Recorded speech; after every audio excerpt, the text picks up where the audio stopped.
தன்னுடைய முதல் போஸ்டிங்லயே செம ஸ்மார்ட் ஒர்க் மூலமா சிஎம் அவார்ட் வாங்கின நாங்குநேரி ஏஎஸ்பி, அப்புறமா Tirunelveli city DC west doctor Prasannakumar IPS இனி நம்ம திருநெல்வேலி மாவட்ட புது எஸ்பியா இன்னைக்கு பொறுப்பேற்றிருக்காங்க. அப்ப செம மாஸ்ல ஆமாங்க, காவல்துறை அதிகாரினாலே கடுகடும் தான் இருக்கணுமா? இல்லவே இல்ல, புன்னகையோட ஃப்ரெண்ட்லியா அதே நேரத்துல பெர்ஃபெக்ட் போலீஸ் அட்மினிஸ்ட்ரேஷன் பண்ண முடியும்னு நிரூபிச்ச ஒரு அதிகாரி தாங்க இவரு.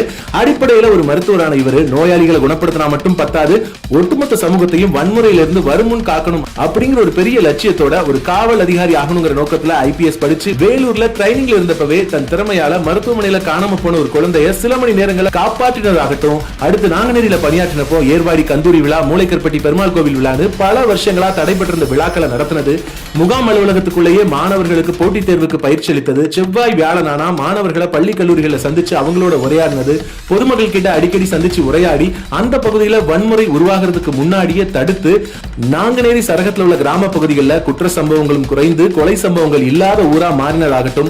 நாங்குநேரி ஏஎஸ்பியா இவர் பதவியேற்ற ஒரு சில நாட்கள்லயே மிகப்பெரிய வெள்ள சேதம் தூத்துக்குடி திருநெல்வேலியில நடந்துச்சு. அந்த சேதத்துக்கு தமிழ்நாடு முழுக்க பல்வேறு சமூக நல அமைப்புகள் இருந்து உதவி வாங்கி அந்த மக்களுக்கு உடனடியா நிவாரணம் கிடைக்க செஞ்சாரு. திருநெல்வேலியில அதிக சுற்றுலா பயணிகள் கூடக்கூடிய களக்காடு சுற்றுலா தலத்துல மக்களுக்கு பாதிப்பு வராம இருக்க நிரந்தர ஆம்புலன்ஸ் நிறுத்த ஏற்பாடு செஞ்சாரு.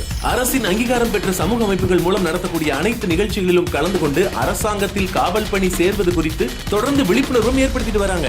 இந்த வருஷம் நடந்த திருநெல்வேலி நிலையப்பர் கோயில் தேரோட்டத்துல கூட வரக்கூடிய லட்சக்கணக்கான மக்கள் பாதுகாப்பாக இருக்க 10க்கும் மேற்பட்ட ஆம்புலன்ஸ்களை நிறுத்தி முன்னெச்சரிக்கை நடவடிக்கையை சிறப்பா எடுத்தாங்க. அதற்கு பிறகு திருநெல்வேலி மாநகர காவல் துணை ஆணையர் மேற்குக்கு அவர் பொறுப்புக்கு வந்ததுக்கு பிறகு பள்ளி கல்லூரிகளில் போதைப் பொருள் விழிப்புணர்வுக்கு ஒரு குழு, சைபர் கிரைம் விழிப்புணர்வு குறும்படங்கள், போதைப் பொருளுக்கு எதிரான ரீல்ஸ் போட்டி, அரசு பள்ளி சுவர்கள் முழுவதுமே விழிப்புணர்வு ஓவியங்கள் நிறைந்த பெயின் திருநெல்வேலின்னு ஏராளமான விஷயங்களை செஞ்சாங்க. ஒரு சின்ன பகுதியோட அதிகாரியா குறைஞ்ச காலத்திலேயே இவ்வளவு விஷயங்களை செஞ்சிருக்காங்கன்னா திருநெல்வேலி மாவட்டத்துடைய ஒட்டுமொத்த பொறுப்பையும் அவங்க கையில இப்ப கொடுத்திருக்காங்க. அப்ப இன்னும் எவ்வளவு நல்ல விஷயங்களை செய்வாங்க. அதுக்கெல்லாம் அட்வான்ஸ் வாழ்த்துக்களோட இன்னைக்கு திருநெல்வேலி மாவட்ட காவல் கண்காணிப்பாளரா பொறுப்பேற்றிருக்கிற மருத்துவர் பிரசன்னகுமார் ஐபிஎஸ் அவர்களுக்கு தமிழ் எக்கோ சார்பாக நல்வாழ்த்துக்களை தெரிவிச்சுக்கிறோம்.